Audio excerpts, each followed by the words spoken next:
Hello everybody, my name is Leon and welcome to my channel. I hope you're having a good day. Today we're going to unbox a grinder, which is this, the Timemore C2 or C.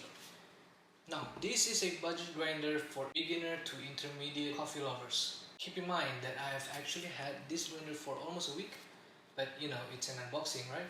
Now, let's open the box.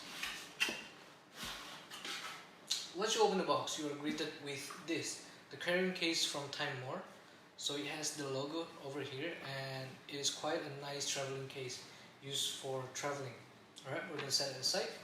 You can see here we got some certification, warranty card and manual. We'll get to that in a second. The lid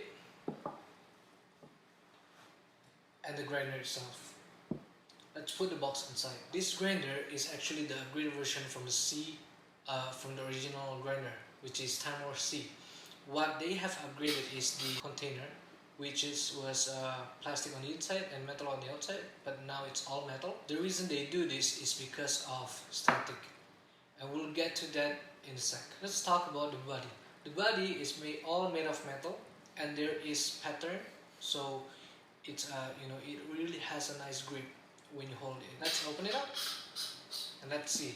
As you can see here, we have stainless steel burst. It is a step adjustment. So if stepless adjustment is your thing, then you should think about that. Now, the grinder is really good for pour overs, but I don't really recommend you to use this for espresso grinding, but I'll talk about that more on why in the next video where I review the grinding performance of this grinder. Now, that's it for me on the unboxing of the Timemore C2. Please like the video if you like it. Subscribe if you want to know more about this grinder, because I will make a review and performance update on this grinder. So tune in and wait for the video. Thank you for watching. I'm Leon. Goodbye.